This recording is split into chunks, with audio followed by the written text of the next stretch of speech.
अब हमें ज्ञात करना है किसी बिंदुवत आवेश के कारण किसी बिंदु पर विद्युत क्षेत्र, electric field intensity at any point due to an electric charge. तो माना Q हमारे पास स्रोत आवेश है जो बिंदु O पर रखा है, Q0 हमारे पास परीक्षण आवेश है जो बिंदु P पर रखा है, O से B तक के बीच की दूरी R है। तो यह स्रोत आवेश इस बिंदु आवेश पर क्या लगाएगा? एक बल लगाएगा। कैसा बल लगाएगा? आकर्षण का या प्रतिकर्षण का? प्रतिकर्षण का बल, दोनों समान आवेश।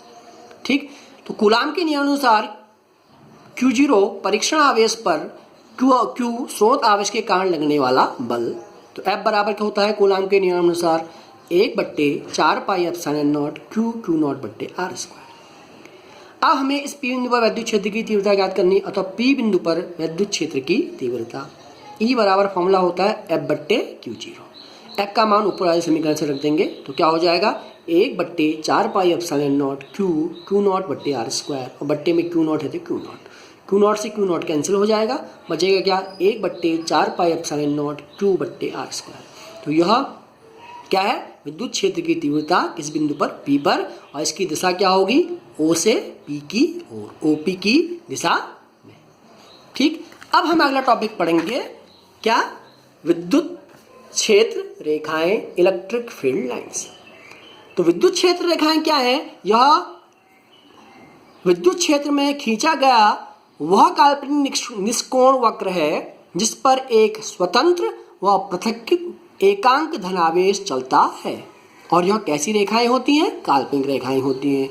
विद्युत क्षेत्र रेखा के किसी भी बिंदु पर खींची गई स्पर्श रेखा उस बिंदु पर स्थित आवेश पर लगने वाले क्षेत्र की दिशा को भी बताती है। तो इलेक्ट्रिक फील्ड लाइंस क्या है? या इमेजनरी लाइंस हैं, मतलब काल्पनिक रेखाएं हैं।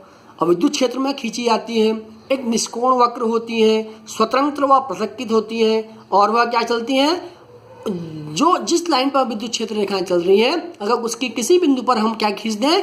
स्पर्श रेखा खींच दें, टेंजेंट खींच दें, तो वह विद्युत क्षेत्र की दिशा को बताती है। तो यह इलेक्ट्रिक फील्ड लाइंस होती है। ठीक, अब इन विद्युत क्षेत्र की रेखाओं के कुछ गुण होते हैं। तो विद्युत क्षेत्र की रेखाओं के पहला गुण क्या होता है कि विद्युत क्षेत्र रेखा के किसी बिंदु पर खींची गई स्पर्श रेखा उस बिंदु पर किसकी दिशा को बताती है? विद्युत क्षेत्र की तीव्रता की दिशा को बताती है। जैसे माना हमारे पास ये इलेक्ट्रिक फील्ड लाइंस है, हमने ए और बी बिंदु लिए, ए पे टेंजेंट खींची, बी पे एक टेंजेंट खींची, तो दोनों क्या बता रही हैं? इलेक्ट्रिक फील्ड की दिशा को बता रही हैं। तो दूसरा गुण है, यह बहुत ही इंपॉर्टेंट गुण है और एग्जाम में बहुत बार आता भी है। ऐसा प्रश्न आता है, सिद्ध कीजिए कि दो विद्युत क्षेत्र रेखाएं एक दूसरे को आपस में नहीं काटती, क्यों? तो हमारे पास दो क्षेत्र रेखाएं हमने खींची, ए और बी, या एक दूसरे को इस बिंदु पर काट रही है। माना इस बिंदु का नाम क्या है? पी है। तो आप देखेंगे इस पर कितनी स्पर्श रेखा खींची जा सकती है? एक ऊपर को खींची जा सकती है, इधर को खींची जा सकती है। तो कितनी स्पर्श रेखा होगी? 2। इलेक्ट्रिक फील्ड की कितनी डायरेक्शन हो गई? 2। अब इलेक्ट्रिक फील्ड कैसी क्वांटिटी है? वेक्टर, सदिश राशि है।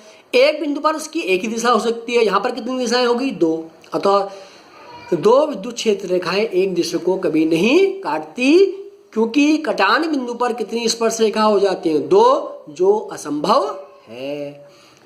तीसरी प्रॉपर्टी क्या है? जो विद्युत क्षेत्र रेखाएं होती हैं वह धन आवेश से ऋण आवेश की ओर चलती है, और धन से चलती हैं और ऋण पे खत्म हो जाती हैं। अतः यह कैसा वक्र बनाती है? क्लोज या ओपन? अतः यह खुला वक्र बनाती है, ओपन वक्र।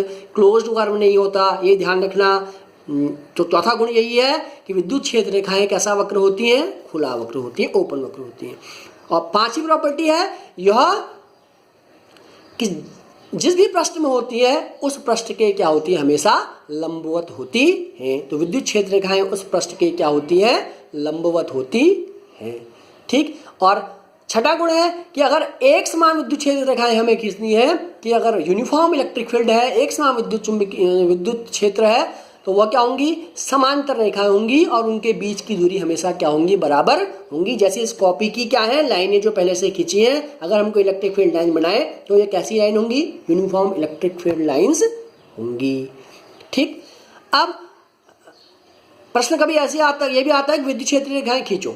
माना हमें किसी आया प्रश्न विलगित धनावेश के लिए खींचो, एकांक धनावेश के लिए खींचो। एकांक धनावेश के लिए कैसी होंगी?